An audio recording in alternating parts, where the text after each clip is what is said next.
Well, hello there, and welcome back to another episode of Just Say Something podcast.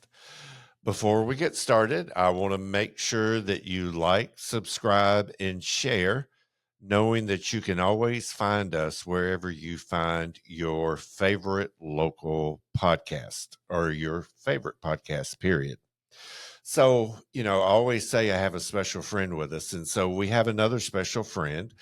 We just met. And so we've just been going back and forth, talking a little bit. So I would like to welcome, I was about to say to the stage, Shameka Channel. Oh, pretty close. Pretty close. Chanel. There you go. Just Oh, like okay. that. Shameka Chanel. Yes. And she is with Points of Origin. That's it. All right. So the first thing I'm going to ask you is, so points of origin suggest maybe a return to roots or beginnings. So how does that concept shape the way you approach counseling and support for your clients? Where does that come from? Well, that is kind of a multifaceted question for me because it comes from several places. Part of where it comes from is the fact that I am from Kansas. So Kansas is in a lot of ways my point of origin, hence the sunflower in our logo. So when I thought about starting this foundation, right, of points of origin, one of the things that came to mind is, what do I want to do? Why is this something that's important to me? And one of the things that I came up with is, regardless of what I experienced in Kansas from birth to 18, because I left Kansas the 7 o'clock in the morning, the day after I As soon as graduated you high could. school. As soon as my family came and they said, "Hey, what are you doing after you graduate?" And I said, "I'm going to Virginia to go to school."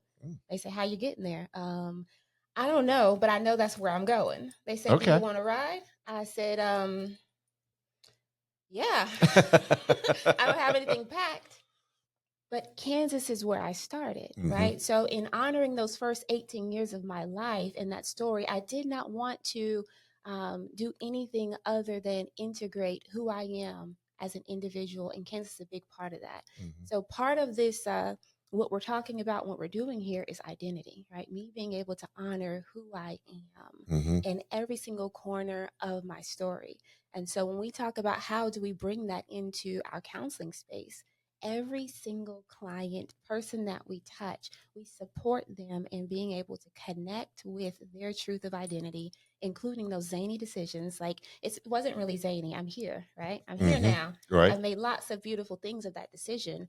But in that moment, it was not grounded. It was just something that I knew I needed to do. And the same thing with honoring where I came from.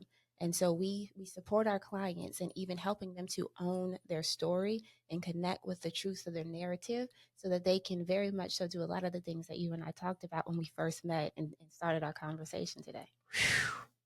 That's a lot. Yeah.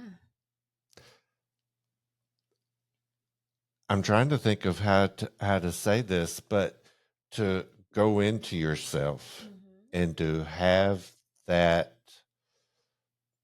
I don't even know what that is, but to have that, whatever it is, to go that deep, to realize where your origin is and that your journey has started from there, but by no means ended there, that you're continuing down that path.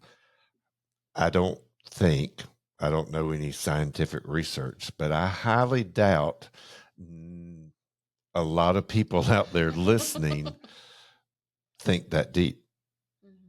And I know this is probably an impossible question to answer, but what made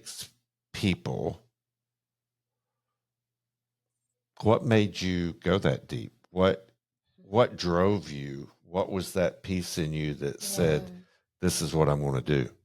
That is a very beautiful question. And this is probably your list of questions that Wendy sent over were probably one of my favorite list of questions, in part because they do encourage me to go where I like to live, and that's in those deep spaces. Right? Back to the name of Points of Origin. I honestly believe that so much of what I have been doing, and even naming the company what I named it. I remember, like, what is Points of Origin? You don't know what that is just by the name. So I ended up adding like Counseling Support and Education Center, right? Because not everybody, like you said, is going to go that deep to inquire what is this thing, because it doesn't make sense just the name. Right. So when I think about like answering your question, it really is just my nature. Right. It very much so is my nature. And whenever I touch the depths of those things and the depths of me, I am able to touch my passions. Right. I'm able to kind of electrify myself. Mm. And so when I look at other people and I see, I'm a therapist, right? Mm-hmm. So I see the grayness and the sadness, the darkness in their faces. And I'm like, oh, can I give you some of this? Right. Right. If I give you this natural medicine of self, I Mm-hmm. know you'll light up. Right. So the real, like the depths of my response here is Mm-hmm. I see the light that it cultivates. Mm. So I have to go deep. Mm. Wow. I'm like, why have we not met before? Okay. We'll continue this conversation after this podcast. So, what you do with the point of origin is you emphasize the holistic well-being and the whole self integration. What does that look like in a practice for someone beginning that journey? What I don't want to, you just got me flabbergasted. So, so what does that journey look like from, oh, heck, to I need help, but I don't know where to go. I don't know where in that process. I don't even know what I'm trying to ask anymore. I have an idea. Okay, go for it. Read my mind, which is dangerous unto itself. I'll be intentional here on putting up some barriers so I don't go too deep. Okay. One of the things that we do when people realize that something needs to be different in their life and they make that call or they go on the website and they request that appointment is we help them. I use this activity often that I refer to as just putting it on the table, right? We help them to put all those things that they are experiencing that they feel are problems in their life on the table, and we will sort them out. We'll compartmentalize them intentionally, put them in individual vessels, and now we have an idea of what each specific point of origin is. And then we help them to organize in a lot of ways those individual vessels and then integrate them back together so that they have that whole self vision. Because so many times when we're talking about like mental health and mental illness, people don't understand that they are functioning with these compartments that are dissociated, right? And so they're just hopping in and out of dissociative pockets and they're never accomplishing anything. And it's because there's no integration. So a lot of what we do is we support people on that very dark journey, right, of depths in developing secure attachment, right? So that they're also developing within themselves, secure attachment within yourself, right? But then also within your community, because of course, so if there's no community, there's always going to be therapy, right? And we don't need to bleed that well dry, right? No, we won't go there, right? Because then how do the helpers help if they cannot help, right? Right. So we don't bleed the wells dry, but what we do instead is we empower them to start being able to understand that they are actually the authors of their life. They are actually the authors of their origin story. And when they do that, when they are able to confidently pick up their own pen, now we say, I see you. Now, please continue to see yourself. And as you were saying that, I'm like, I need to go get a notebook and a pen. Well, and start writing. I am an LPCS and an intuitive and a spiritualist. Would you like for me to preach some more? Let's get through this podcast. Because that is something that I hear very often, right? Most people who talk to me, they want a pen pad. It's something that I am kind of embodying more and integrating more within myself, even at this phase of my life, simply because back to something I said earlier, I don't see this as something that I can not do at this point in my life. I kind of have to. And I understand that very, very, very well, just sitting here with you. So Okay. Back to our wonderful questions. So good. many people struggle to find culturally responsive or inclusive mental health support. How does the points of origin address those gaps and help create a safe space for all identities and all experiences?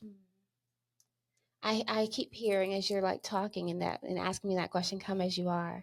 Mm, Right. So a lot of what we do from the very first hello is to start fostering that secure attachment and supporting people and understanding that come as you are means something different here. mm-hmm, Right. It means what we are saying. It means come as you are.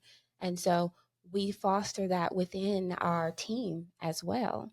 And one of the things that we do, even with our educational pathways, is I'm cultivating everyone to understand that they are both student and teacher, right? So we do the same thing with our clients. Our clients are also students and teachers. When they are talking, we listen, mm-hmm. right? And so we contract with a variety of different people, and we support that come as you are. So it's not that we're just talking; we're also doing that, and it's very visible in a ways that we don't necessarily have to say it because it is simply part of our practice.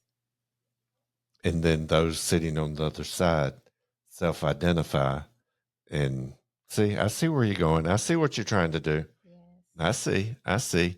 So what role um, does education and community engagement play in your work beyond the one-on-one therapy sessions? Heavily. I mentioned earlier that Wendy got me these questions over, I want to say yesterday. So I had a little bit of time to look over it. And when I was looking over it this morning, one of the things that crossed my mind is we do this holistically as well, not only with our program members, but also our entire team, even the administrative team. One of the things that we talk about often is that the clinician also enters the room as an individual. Mm. Right. And I Mm-hmm. had an intern tell me about a month and a half ago, he said, I love that not only are you teaching this, but you're practicing it. Mm-hmm. Right. So we are integrating these things everywhere, including in our community engagement events. So we have 4 different annual groups that we do. At the beginning of the year, we offer Parents United to Survive Parenting. Right. So this is a support group with parents coming in the room and they are learning secure attachment, right, in that co parenting relationship, but also learning how to actually develop secure attachment within their family system. So Mm-hmm. they are developing secure connections with partners and people who are not necessarily partners, but they're having maybe similar experiences, while also developing a foundation for what do I do? How do I take this home with Mm-hmm. my kids and also have an impact on my family system and my friends? We also offer the park chats, which is actually in the community. So we were at Unity Park at the beginning of the summer, late spring, Mm-hmm. teaching confidence to the community. Right. And then we also have a somatic attachment group and a Soma series. So I am certified in somatic attachment. So all of our program members that come in, they are learning how to develop secure connections. We are sending them home with homework assignments. I also have developed literatures like Self Sip in Color, which is available on Amazon, that they can utilize outside of sessions to work on uncovering their individual biases, right? Mm-hmm. And then they can bring that into session and have conversations. So we have a lot of opportunities, even outside of working with humanized movement, where we are developing connections with allies who are also finding that they have passion in supporting humanity. Mm. Right. So we are connecting with other people who are also making an impact because at the end of the day, we all have vessels of passion. And the more that we are able to connect those, the easier it is for us to actually do something with these things, Right. for us to do something with our identity and understand what it means to actually love ourselves first versus, giving from that empty cup. Mm-hmm. So, okay, you do individual, Mm-hmm. you do community outreach. Mm-hmm.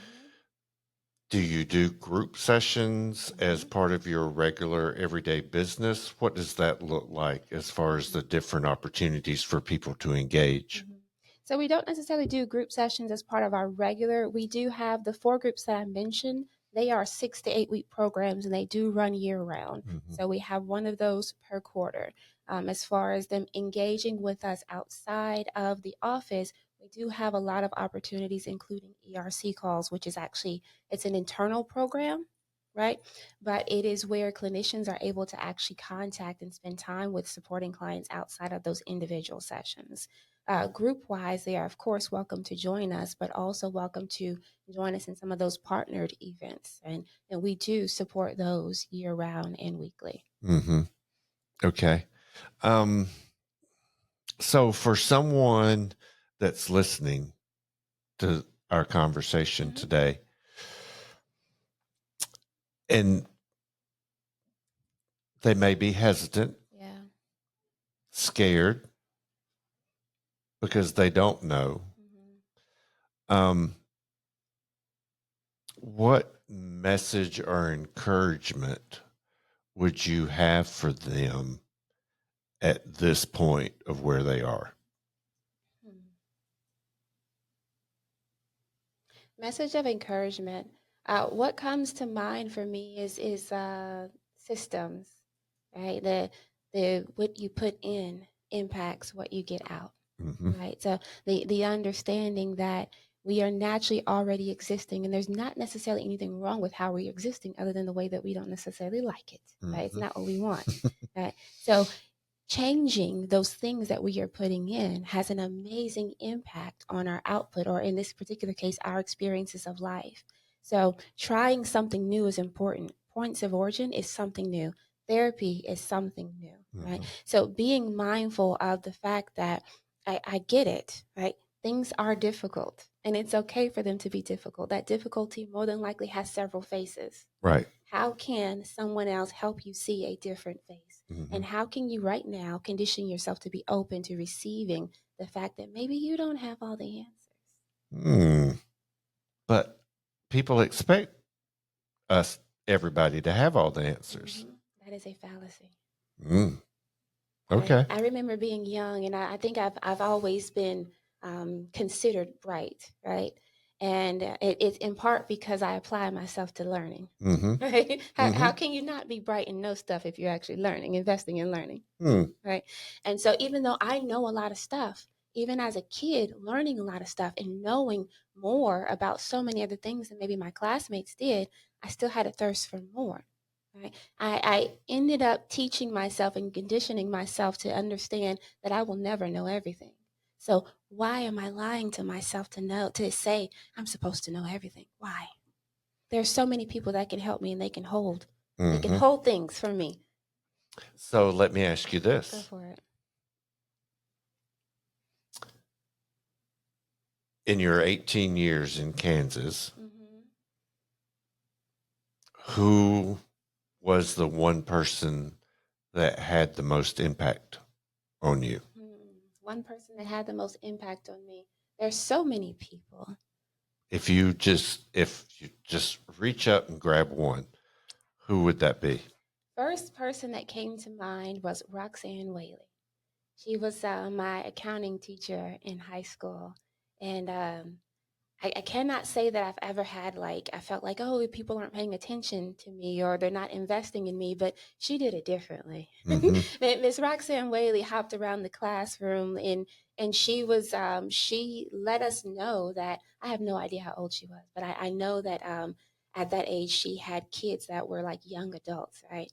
And so she would hop around the classroom with such a Tinkerbell spirit and would remind part of what I got out of that is that you can be a lot of things, including someone who cultivates joy. And I remember one of the things about Miss Roxanne Whaley is I've always been the person who do like the masking work in my house. Like I'm gonna do the electronics. I woodwork. I built my son's bed and his trundle. I have a big garden that I built. Like yes, I've been like this since I was young. Wow. And Miss Roxanne Whaley helped me get a car. Right? I'm an African American female at 17 years old in Kansas. Don't have any credit. I'm working at Burger King, right? But I have parents who are, they are. It's not first generation, but think first generation, right? So they can't help me. Right. They can't help me. And I don't remember what I told her or if I ever said anything to her, but Miss Roxanne Whaley helped me get my first car. Wow.